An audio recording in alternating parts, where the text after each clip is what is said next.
And I think both are because I'm late to meetings, I think. I talked about web conferencing last month, and I don't know if I have a lot new for you. I don't know if it's going to work any better than it did last time. How many people here use web conferencing regularly? Yeah, a few, okay. So I'll show you, for those of you who don't and are interested, how to get into it in your WYO courses shell. So you go to conferences, and again, we'll see if this is going to work. And you go plus conference, and you can give it a title here.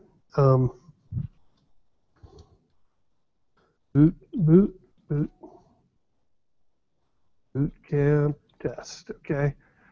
And I don't want this to go 60 minutes. I'll say like 15. And you can say enable recording, which I'll do, and I'll show you how that works. And I'll talk in a minute about how students can set up a web conference through this same tool. I think even if you don't have groups set up, they can go into that same tool in the main course, and they can set up a web conference. And you and your students who might set one up can click that button that says invite all course members. If you unclick it, then it'll put a list of people that you can invite. And I'll tell you the significance of that in a minute here. I'll go ahead and invite everyone here. And then you just go update. Okay, then we go start. Oh, you know what? I had a technician in here today, and this is exactly what I wanted to see, but I did not see this 6 hours ago. It was not here. It was absolutely not here. And I'm not, you know what? I'm not doing this. So, it's, huh? What's that? Well, Chrome doesn't do Java. Chrome will just say, I don't do this. So maybe that's our first lesson here, okay? This works on my laptop. This works on my desktop. This is Big Blue Button. And it works on all of those computers because when it prompts me for things like this, I can fix it. I can't do anything here. And so anyway, don't be too discouraged by this, and I will try not to be as well. This I got this last time, and so I thought this time I'm going to prevent this. I'm going to get somebody who has the administrative access, and we're going to get this all ready. But we couldn't get this to appear this morning. It worked pretty well this morning. I couldn't share the screen, which was another issue. But so web conferencing. You know what? I'm going to just get out of this so we can look at a nicer picture here. That's pretty nice. Look at that. Golf. That's pretty nice. Anyway, I can show you something here. So in our page here under modules, I put up a little link down here under conferences. I just put a little link to an article that I found. I Googled around a little bit the last few days, and this was kind of I don't know. I thought this is very short, and it just suggests a couple of ways you can use web conferencing. And also, I'm on a committee right now with Jay, who's here, and with Phineas, who's here, and with someone else who's not here. And we're looking for another web conferencing solution for the University of Wyoming that's outside of WYO courses, and that is more robust and can retain recordings longer than Big Blue Button can, which that's a frustrating part of Big Blue Button, I think, but it's the nature of it through WYO courses. It retains recordings for 2 weeks and no more. And I don't know if we're going to have our recommendation when we're supposed to. I did a big survey. Also, the committee sent out a big survey. No, it was a little survey, but it was sent to a big audience. And we had 140 or so responses, which I thought in June was not bad. And it surprised me how many people use web conferencing regularly for regularly required courses. Now, those 140 people probably saw that it was a web conferencing survey, and they said, oh, I like web conferencing because I use it, so I'm going to respond. So that might be why, 30 or 40% of them use it regularly. So I thought that was encouraging. This article that I linked to here is from 2011, and web conferencing I think has improved probably significantly since then. It's just been a few years, but these uses are still, the uses listed in this are still good. So one way you can use web conferencing certainly is to hold a class session. I guess if you're teaching a distance course, I would encourage you to make sure that we know that ahead of time so we can put it in the schedule. Because if you have an online course and you just say, hey, welcome to class, students. You know what? We have to meet every Wednesday at 7 for a synchronous session, and you're all required to be there. You will have a revolt. But if they know ahead of time, then they have no excuse. They may revolt, but they have no excuse. And then a bunch of people used it for optional class sessions, so you could jump in there and do an optional class session if people felt like they needed help. They could jump in there for that and make time for it, right? And also virtual office hours, which is that's been a mainstay of web conferencing for a long time. A lot of people use it for that. And then a couple of interesting uses that I've come across just working with, distance faculty. One instructor used it. He teaches in counseling, and one of the assignments in his class, in a campus class, would be to get two students together and to role play a counselor and a counselee. And so what he used it for was he had them all, I think he put them in groups. I don't know that you would have to, but he had paired them up, two students in a group, and he had them do that through web conferencing. And he said it worked really well. Now he ran into some issues with Big Blue Button, but they were actually user or operator error issues we discovered. And what he did was he wanted them to record it and keep it for 2 weeks so they would have a chance to look at it, and then he could look at it too, and see, what they would do is look at it and critique themselves, and then he would look at it and make sure their critiques were good. And what he was doing was we checked that box when we went in there that said I want to record this. And what they were doing was they'd go into the conference and they thought that was all they needed to do to record it. But it's not. So if you're in Big Blue Button and you check the box when you're setting it up that says that you want to record it, when you get in there, there's no flashing red record button. There's not. It took me a long time to kind of figure out what was going on, and I solicited help. Certainly, it wasn't just me. But there's a little target. There's a little target up in the upper, the upper left part of the screen on a gray bar there among other icons. There's a little black target. It doesn't say anything, but if you click on it, it starts the recording. All right, so I don't know. It's not very helpful in terms of signage, I guess.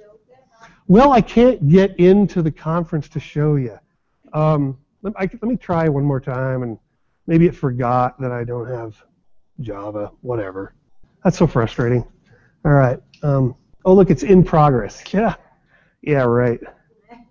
All right. It's not, doggone it, I did. I tried to fix this morning. And it worked. And it worked. And I kept saying, cool, it's going to work. All right. But in any case, there's a little gray frame around like the list of users or something, and then there's a little black target there that you press to record. And then, so those students weren't hitting that, so it wasn't recording their session, and they couldn't figure out why the recordings weren't there and everything. So, but once we got that resolved, it worked well for him and his students. And another use that's very similar to that is in special education, and it actually was not used for this, but I think it would be a good solution. So an instructor in there kind of, he had an exercise in his class where it's very similar. He had a role play thing where students would get together in pairs and pretend one would be the special education teacher and one would be the client, and they would interact, and the teachers wanted to see how they handled that case. And he said they have to read facial cues, and they have to read physical cues, and they have to and then I have to be able to see their response and all this stuff, and that, I think web conferencing would work great for that. And you particularly if there's just two people, you can see things pretty clearly, and so those are good uses for it. Go ahead, Lydia. A couple of questions. First of all, does this replace that thing that we used to have, which was be something or other, whatever it was? Illuminate. Illuminate. This, well, Oh, go ahead. You got another one. Is, when I used to use Illuminate, one of the big problems I had was if my students were away, enough bandwidth for them to be able to deal with this system and not have it drop or have all kinds of problems. So well, I wouldn't say it's problem free. Illuminate was actually purchased by Blackboard. They've purchased everything, I think, and so Illuminate is now Blackboard Collaborate, or no, Blackboard Collaborate existed before it bought Illuminate, but it subsumed Illuminate, and Blackboard Collaborate is now, and that's what the university has. That's kind of the thing that we're looking at replacing, and I think in part because it's pricey. It's pricey. Blackboard Collaborate costs a lot, but the university has a site license for it through like August. I don't think we're going to get our recommendation by then. Maybe we will, but Big Blue Button is Big Blue Button is a similar tool. It's a different platform, but it's a similar tool. And Lydia, I can almost guarantee you that things are going to work better now than they did when it was still called Illuminate. It's just improves regularly. But again, that doesn't mean it's going to be problem-free or that you're not going to have a student have a problem. But most of the people I think that are using these regularly have success. And they fight their way around some features, like for instance, Big Blue Button. Well, in fact, group breakout sessions I think are semi-unusual among. Blackboard Collaborate has that. It's very robust. Big Blue Button doesn't. Another one that we're using a lot on campus called Zoom, it does not. But the nurses, the nursing College of Nursing, they use, or the School of Nursing, they use Big Blue Button a lot, and they really want breakout sessions, but what they do is they build a bunch of Big Blue Button sessions, and so they have a workaround. But yeah, Illuminate has been purchased, and things are better now than they were then. Oh, thank you. How'd you do? Oh, you got it on a different machine. Okay. So I don't see the record button. Did you? Oh, there it is. Is that it? That's it. No, it's not it. I think, Oh. It's not there. It's where. That's where it would be. I think I didn't set it. Okay. Let me do one thing. So she may not have set it up to. She may not have checked that box, but that's where it would. Oh, there we go. Okay. There you go. No, I'm not. Start. Yeah. Mary, I'm not hanging on. Out. We'll show the next time. It's coming. Coming. Got this. Thank you. Yeah. In a minute. Don't think me yet. Well, you saw it, right? Did you take a mental picture of that? That's what it looks like. All right. There it is. There it is. That's all. Start recording. There it is, right there, that target. That's it. And I'll tell you what, if you're some student doing an assignment and it doesn't, well, and not just, I'm not criticizing students, I didn't know that either. I thought it was recording because I checked that box. But if you come up here and you check this, oh, I got to say listen, I'm going to say listen only. Now, here, look at that. Start recording, it says. All right.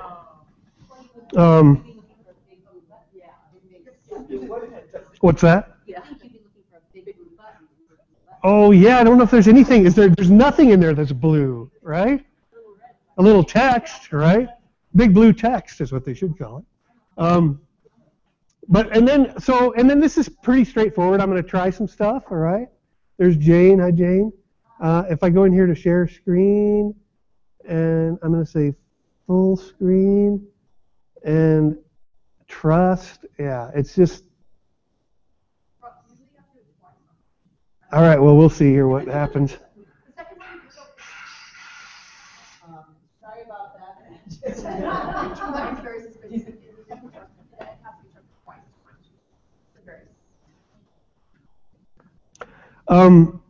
So in our committee, where we're trying to find a solution that's a little less expensive than Blackboard, but still serves. Oh. Jeff, I have just a question about when using the conference, and you have like, say I use this virtual office hour function, and when you have so many students are attending, I had a hard time to explain some things and have them understood some things like that. So is there a number of students that is optimal for you to conduct some conferences? I was just wondering. I think that is completely individual to the instructor. And probably to what you're trying to do. To what you're trying to do. Because you know, when you start, it feels like a lot, there's 5, and then after you change it, you might be 25. But it's, you know, I think it's individual, and as Jeff said, what you're trying to do is another point. But if you have a lot of people who come to your online office hours, that's really cool. That's not easy to do. Right. So you may have said, depending on what you're trying to accomplish, you can have 2 people or 5 people or whatever. Okay. All right, I pushed the share desktop button, and it. Show me that again. Okay. So it's right here. It's right here. It's right there. It's right there. It's that little blue screen up there, and it's got a green check on it, which means I've already pushed it. And when you push that button, it just gives you warnings and sirens go off, and you got to say, yeah, let them in. All right, and then you say allow, and then it puts Java, and then it engages Java, which if you're in Chrome, it's not going to work. Chrome doesn't deal with Java anymore.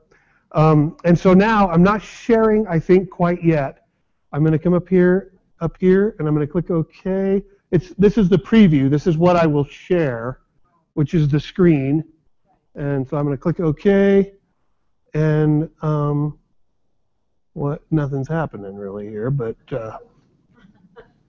well, maybe I am sharing. Am I sharing because I see my mouse running around in there? I don't know.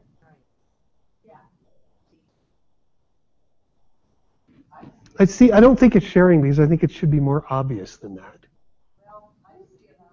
Do you see my screen on yours? Okay, maybe I am. All right. So theoretically, it's easy for students and faculty to do this. But no, seriously though, if you do this a few times, you figure it out, and if you have trouble a few times, you figure that out, and you go.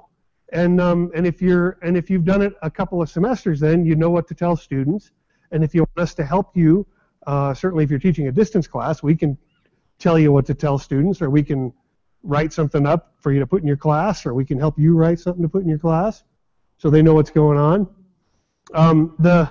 Another thing that folks use web conferencing a lot for, according to this survey, was we're doing interviews with people, job interviews for working with colleagues at other institutions. Something else you can use it for is if you have a special guest, lecturer, you can get them, getting them in the course can be a challenge if they're outside the university, but they could join a web conference and talk to your students. A long time ago, before we had web conferencing, we had a teacher who did panel discussions in an audio conferencing class. She taught a course about raising kids with disabilities. And so I think one time she did an audio thing where she would have our bridge call some parents, some people from the state, and some, all these different stakeholders in helping a child with disabilities, and she'd just bring them all in, and they'd give a little talk, and the students could ask them questions. You could do the same thing with web conferencing. Well, yeah, and then you want to use something besides Big Blue Button because it only lasts for 2 weeks. But that's what we're trying to get available for you guys, and we have it in Blackboard Collaborate, but it might change. Go ahead, Meg.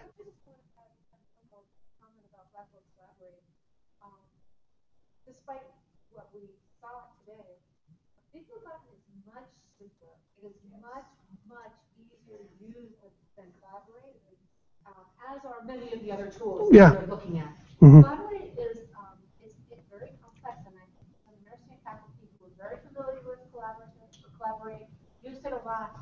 Like the simplicity of Big Blue Button, it's pretty straightforward. It doesn't require a lot of advanced explanation to students, and you can sort of jump in and use it. It is. Yeah, and I mean, and Jane has used it in her class. Rachel was here in her on-campus class as an online office hours. And as Kenny was talking about, the doctor and nurse practitioner program uses this like for 2 or 3 hours a week to do live sessions with all of their students every week. I mean, like intensively, and it works. They love it. Is there any way to download the recordings? No, there's not. That's what they don't like about it. Yeah. Kim, do you use it? I do know, but I want, because I think it looks like I can. Yeah, I guess I can do One it. problem I'm having, it keeps kicking me out, and it'll say that the server is not no longer working. You might be having trouble with wireless in this room with everybody Oh, here. okay. So I wouldn't get too concerned about that one. If you had the same number of people joining from other places, you wouldn't have that issue. Yeah, I'm sorry. Go ahead, Alan. I was going to ask if maybe as a solution for the recording to play it on your desktop and capture it in Camtasia. Yes. Yeah, that's a good solution. Okay. Good idea. But it can be done, yeah. It can be done. If you do a recording something and you're like, I really need this for longer than 2 weeks, I really need this, let us know, we can help you with that. It's just not easy. I don't know how many of you here were here last time. I'll wrap it up here in just a couple minutes, but one other just web conferencing story, I guess, is that we have Bob Schumann, who's an associate dean in A&S, and a faculty in political science. He wouldn't call himself a tech. He's not a tech person. He's been doing video conferencing through our outreach video network for years, for 15 years or something like that, maybe more. And he's been getting very frustrated with it because, for various reasons, it's just he can't see his students very well, and then he uses maybe Skype, or he sees people use things like Skype to talk to their relatives over the Atlantic Ocean or whatever, and he just thinks, God, that looks like a much better way to do this. And Skype was not a solution, and really is not a solution for multi-point, much more than a limited number of points anyway, communication. So we got him going on this thing, Zoom. Zoom is another video or a web conferencing tool, and I showed him. I got on the phone, or I did a Zoom conference with him once, with Bob one time, and I can tell you, based on some emails that I got from Bob, sort of off the record, about his frustrations with video conferencing, his threshold for technology frustration is not extremely high, right? But anyway, so he turned his summer class at the last minute into a web conferencing class, and he only had 8 students or something, so it was manageable. But he communicated with those students. He said, we're going to try this, and they had a video conferencing session where everybody had to go to the OVN rooms around the state, and he had them log into. He set up a Zoom conference, had them get into it, and it worked for most of them, whoever had laptops with him. And then the next week he did his class on Zoom, and then he canceled his intensive weekends. He canceled all of his OVN sessions, and he did the whole thing on Zoom. And he yelled at me an email in excited, all caps and exclamation points, said how much he loved it. And he said to me, it was profoundly more intimate, and he could see all of his students. And I wouldn't recommend, if you got 30 students, if you even can let them have their webcams up, that's going to suck your bandwidth pretty bad. But if you only have a few, or in Zoom you get a stripe across the top, and you can cursor through. You can kind of hit the arrow and go through who your students are and so forth. And Zoom is not necessarily our solution, but you can get a free version of it, with a limited number of, like a 40-minute session and a limited number of participants.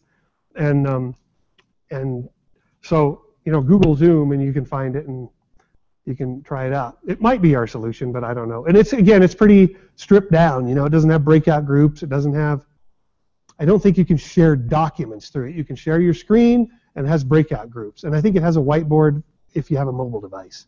It's kind of weird, but anyway.